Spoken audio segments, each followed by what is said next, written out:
Hi everyone, my name is Chloe Baptiste and welcome to another session of our Becoming series where we come together to learn about careers in efficiency.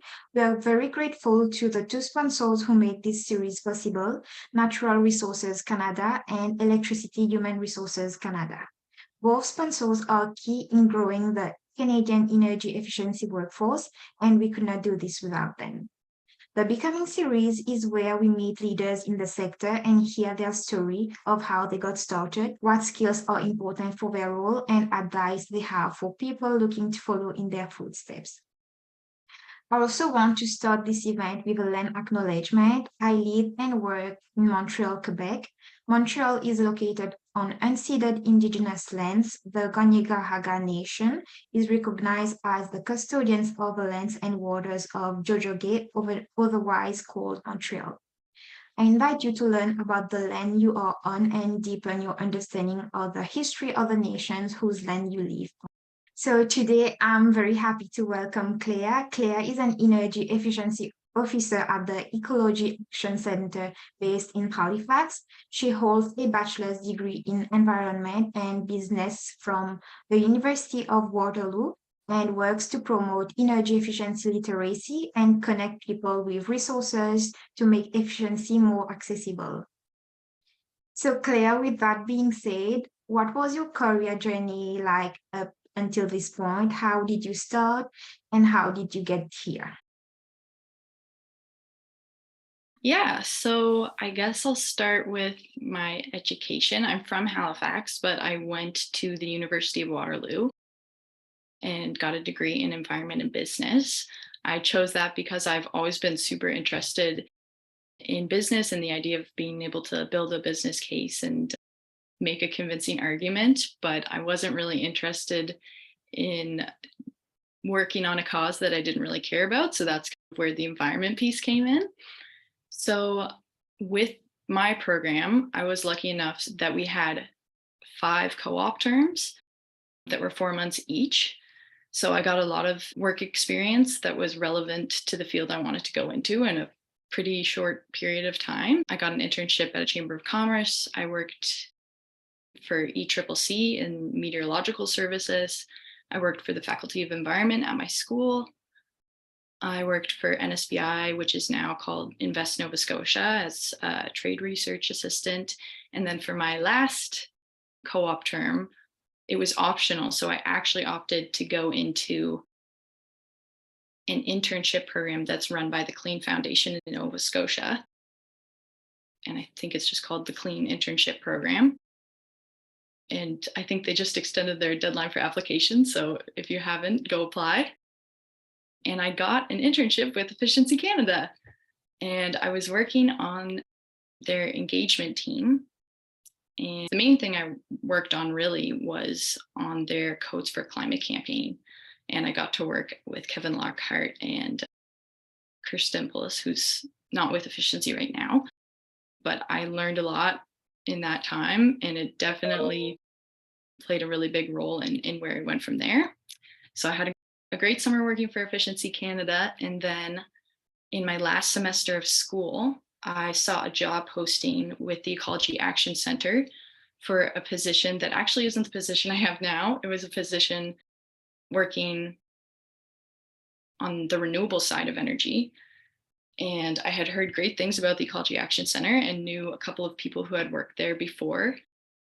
So I knew that it was a place where I could fit in. And I made it to the end of that application process, but unfortunately didn't get the job. But when they called me to tell me I didn't get the job, they said, "We notice you have a little bit of experience in energy efficiency, and we have basically the same position, but for energy efficiency. Would you be interested in interviewing for it?" And I did a 5 to 10-minute interview and basically got hired on the spot. Not because I'm just that great at interviewing, but because I had already gone through that interview process. So yeah, the rest is history. I'm sure you're great at the interview. I know you mentioned that you wanted a job that reflects your values. So how would you say that this work reflect your values? I definitely think that my values are reflected both in the organization that I work for, but also just the sector at large. So when I was applying to work at Ecology Action Centre, it didn't really take long to figure out that they have obviously their mission and values align with climate action.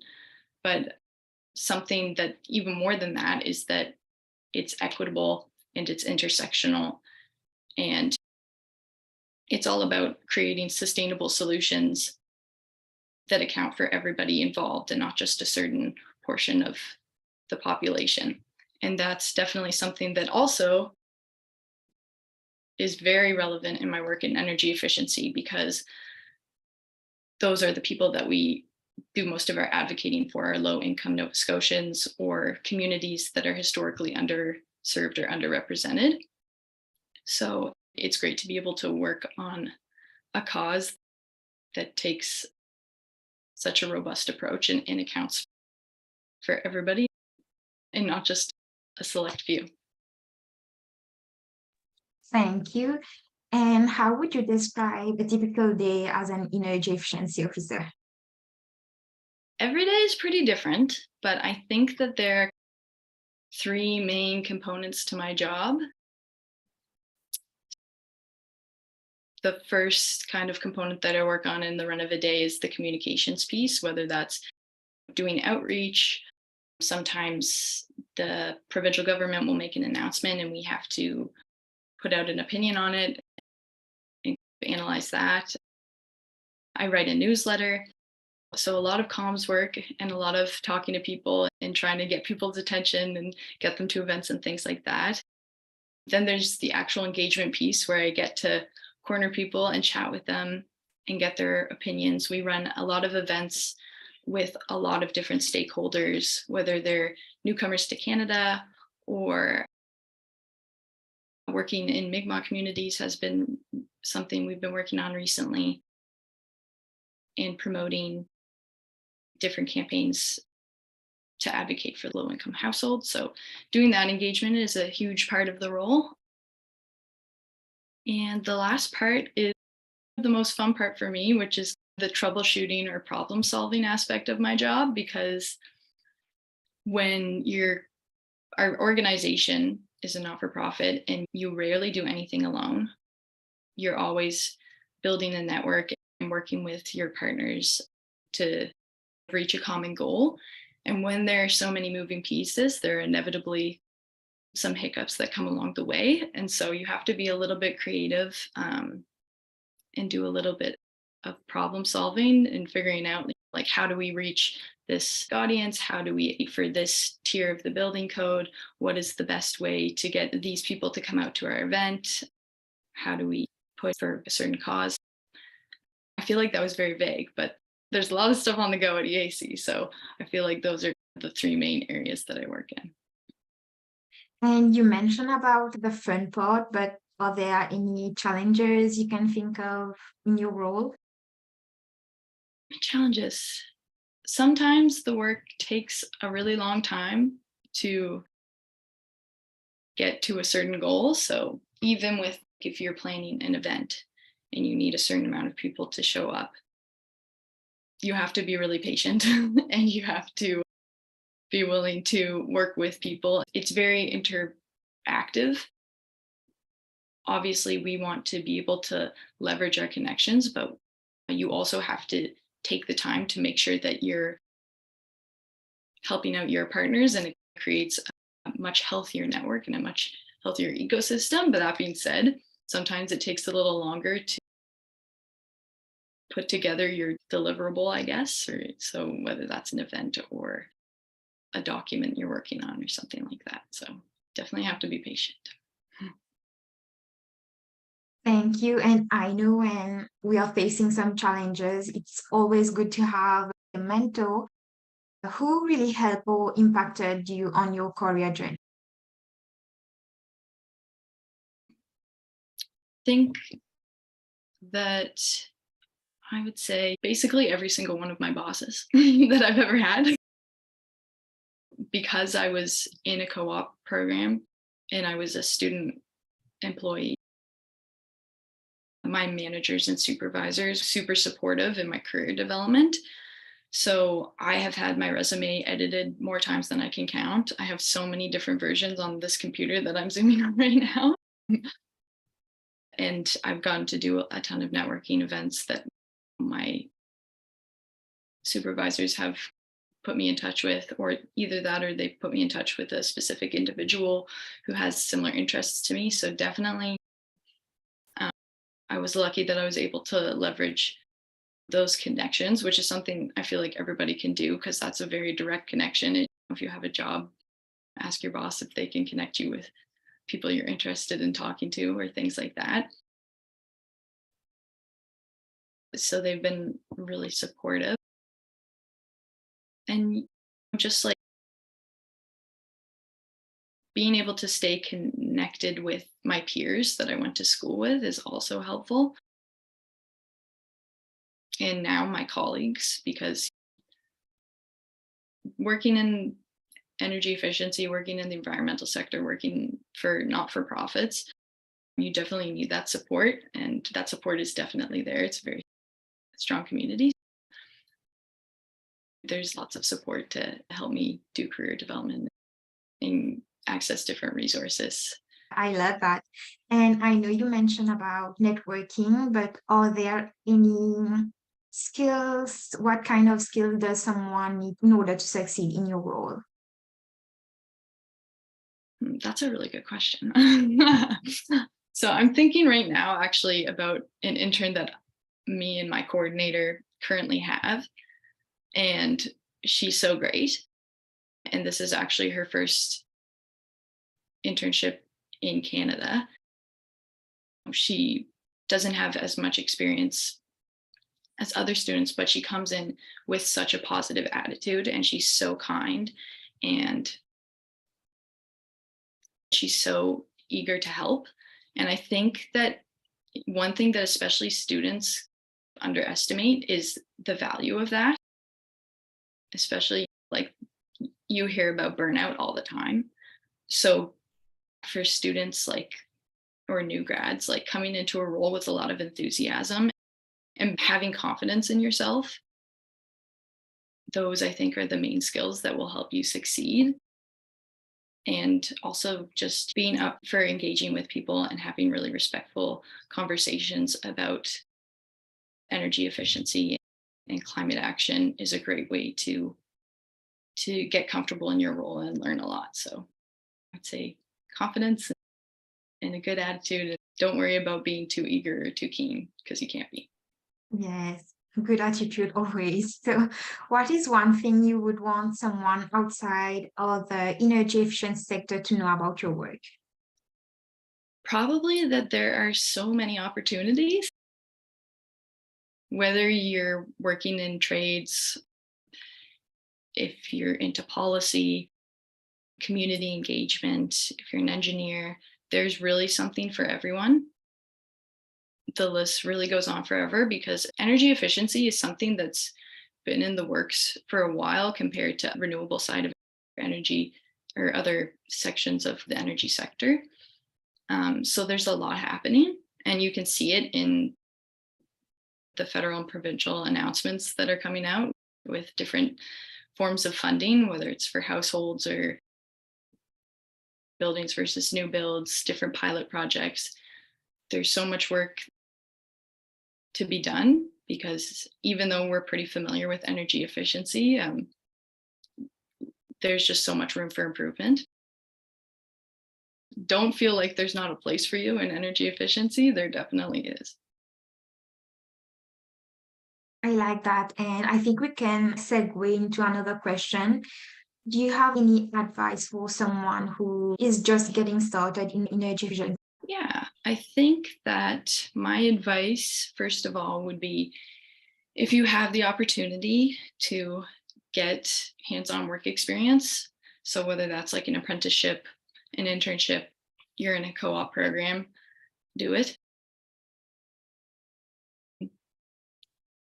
It's so valuable to have that experience on your resume, and it gives you like such an edge when you're finishing up school. The other thing I would say is spend your time and resources wisely. So I know a lot of people graduate and they try and put out like 1,000 different resumes and cover letters. But if you take your time and tailor your resume and write a cover letter, you have a way better chance of getting an interview and connecting with people. And at least, like, even if you don't get a job, I haven't gotten a job before, but it was just a chance to make a good impression. And they called me to tell me I didn't get the job. And I thanks for the opportunity and made sure I told them to say thank you to the other person that interviewed me. And literally 5 minutes later, they called me back because the person they hired couldn't do the job. And they asked me if I wanted the internship. Don't be too hasty. Take your time. Get your resume edited by at least 3 people. Get LinkedIn. So even if you don't use LinkedIn, you can look at job postings or creep people or learn about different things that are going on in the sector. Use your time and resources effectively. Try to get work experience, even if it's just volunteering. I worked on a committee that was putting together an award ceremony for something surrounding the sustainable development goals. And that was really good experience just to have on my resume. And make sure you're leveraging things like LinkedIn. Thank you. Yes, LinkedIn is a great resource, so highly recommend. What misconceptions do you want to debunk about your field? So I know I said there's a lot going on in the efficiency sector, and there's a lot of jobs and there's a lot of work to be done. And you'll hear a lot about burnout, which is definitely something you should be conscious of. But you should also know that there are like so many great joys that come with working in energy efficiency. You get to visit communities that you would otherwise never visit, in my work at least. You learn to really appreciate the small wins, and it makes the big wins even more satisfying. You can sleep at night because you know you're doing something that's a good cause. Even if you do mess up or anything, it's true what people say. It's such a learning opportunity. Not that I ever mess up. I never mess up. You're going to see burnout in every sector. But I think there is something to be said about how it can be offset by working with great people. You mentioned about going out to meet people. So is there a balance between office work and then going out and meet the community? Yeah, we do a lot of outreach, whether that's online. We have a newsletter. I run a webinar series with my coordinator. And we also have to do a little bit of work surrounding, seeing like analyzing policies and announcements and commenting on those. But there's also a lot of hands-on work that needs to be done in efficiency, because a lot of the information that needs to get out there is not reaching certain communities. We do have to do a lot of in-person engagement and are really trying to meet communities where they're at, which means physically going there a lot of the time. We get to run a lot of events.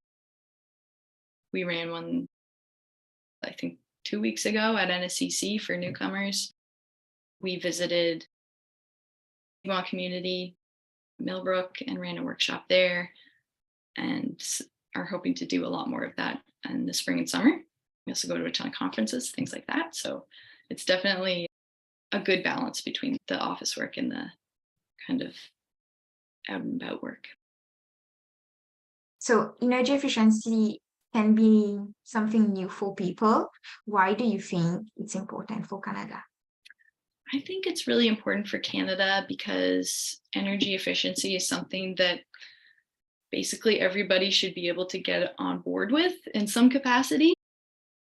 There's a really strong business case for why people should care whether you are a homeowner or a renter and you want to keep your energy bills down, or you care about meeting our climate change targets.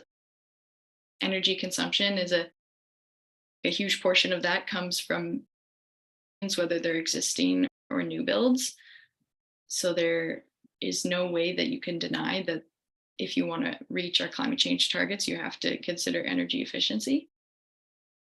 So it's super important in that regard, I would say, especially for Canada, where we have so many rural communities.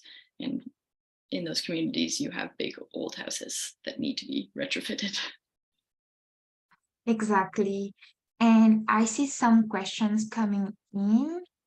So we have a question. This person is wondering if you can suggest a few pathways or entry-level job positions. There are definitely a lot of opportunities for engineers in efficiency. So I'm based in Nova Scotia, and our entity that runs all of the efficiency program is called Efficiency One, and they hire a lot of engineers to help them with specific roles.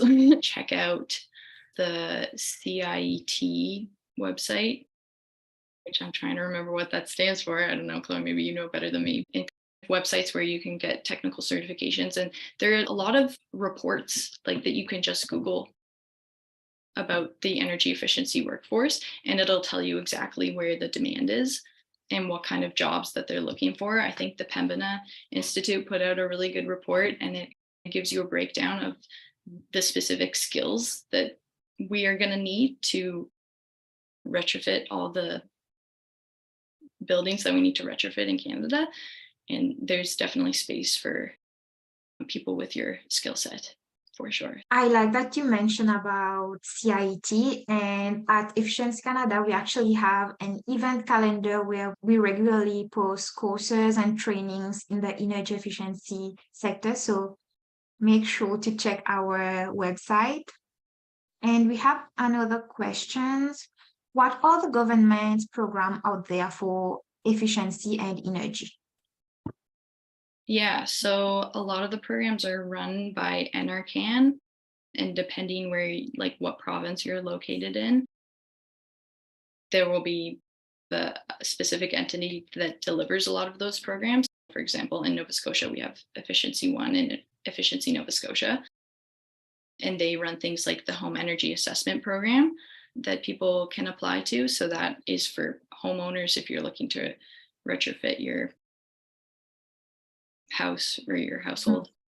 For things like jobs, to get a sense of what kind of programs there are and what kind of people need to be working on them. I know that FCM has a lot of announcements about different pilot projects that are happening around Canada. So if you take a peek at their website, you can usually find good examples of kind of the different projects that are being launched. Yeah, I'm trying to think of other programs, but basically staying in touch with NRCan and the Office of Energy Efficiency, and then your provincial kind of entity, your provincial government as well, will make announcements. And you can even, like, I regularly check just the announcement pages. I have them bookmark on my browser. Claire, are there any exciting projects you're working on or any fun thing happening at Ecology Action Centre? Yeah, so I work on a couple of different projects. So I write a newsletter that goes out, and that it's actually going out tonight if you want to subscribe before 7. And that kind of outlines like what we've been talking about when I'm answering these questions, like different programs, different government announcements, sometimes jobs if people are hiring. I also run a webinar series with my team, and we interview people about the work that they're doing in the efficiency sector. The name of the newsletter is Culture of Efficiency, and you can find that on the Ecology Action Centre website on our energy and climate page under energy efficiency. Maybe I'll find the link and put it in the chat. I'll also put my LinkedIn is here if anybody wants to connect. And other than that, we actually are launching very shortly a new blog page where we have news and updates, but we also put a lot of our storytelling about success stories in the industry. if you want to check that out, it's also on the Ecology Action website. So I saw that you put your LinkedIn. So is it the best place to reach out? LinkedIn or by email? You can also reach me by email. It's just claire.morley@ecologyaction.ca. But yeah, I'm pretty quick to reply on LinkedIn most times, and my email most of the time, unless I have a busy work day. Yeah, so either or, whatever you're more comfortable with. Thank you. Do we have any more questions for Claire? So any final word for us? Any questions you have? Any advice? I think energy efficiency, it's popping. There's so much going on. I feel like if people are at this webinar, they already have a sense that is something that's true. So yeah, I think just staying up to date on what's going on, it's gonna provide people with a lot of opportunities. Thank you so much, Claire, for taking the time to share your story. It was really nice to hear about your role and your experience as an energy efficiency officer. For everyone who joined us today, your time and attention is greatly appreciated. If you have any questions, feel free to connect with either of us after the call. And I want to say one final thank you to our sponsors, Natural Resources Canada and Electricity Human Resources Canada. Thanks everyone for joining. Bye. Thanks, Claire.